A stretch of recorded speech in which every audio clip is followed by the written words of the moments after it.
আজ আমরা কথা বলবো এমন একটি কেলেঙ্কারি নিয়ে যা শুধু একজন ব্যক্তিকে নয়, পুরো বৈশ্বিক বিচার ব্যবস্থা এবং মানবাধিকারকে প্রশ্নের মুখে দাঁড় করিয়েছে।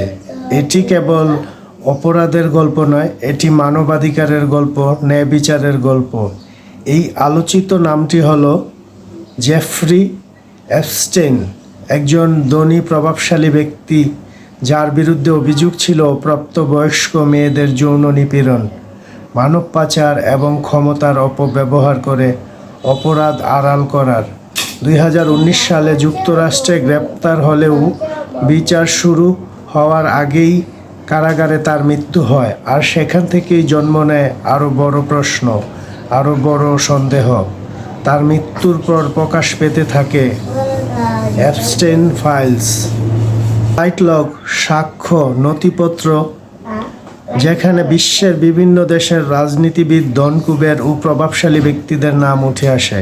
তবে এখানে একটি গুরুত্বপূর্ণ বিষয় স্পষ্ট করা দরকার। নথিতে নাম থাকা মানে অপরাধ প্রমাণ নয়, কিন্তু প্রশ্ন হলো তদন্ত কতদূর পর্যন্ত গেছে।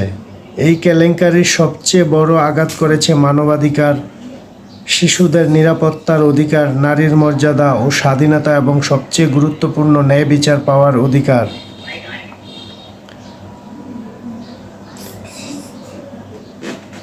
ভুক্তভোগীরা ন্যায় বিচার কি শুধু প্রতিবেদন আর ফাইলেই সীমাবদ্ধ থাকবে?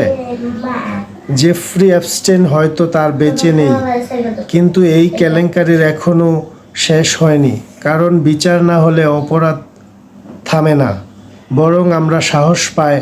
আজকের এই বিচারের শেষ প্রশ্ন একটাই: মানবাধিকার কি ক্ষমতার কাছে সব হার মানবে, নাকি একদিন সত্যি ন্যায় বিচার প্রতিষ্ঠিত হবে? এই প্রশ্নের উত্তর নির্ধারণ করবে আমাদের বিচার ব্যবস্থা কতটা মানবিক আর আমাদের বিশ্ব কতটা ন্যায়ভিত্তিক।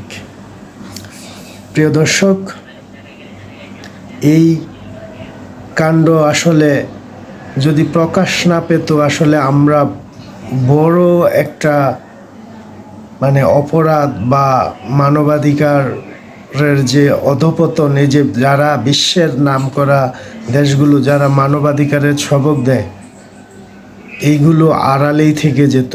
আসলে আল্লাহ কাউকে ছাড় দেয় না। যত বড় অপরাধী হয় তা সত্য একদিন প্রকাশ পায়।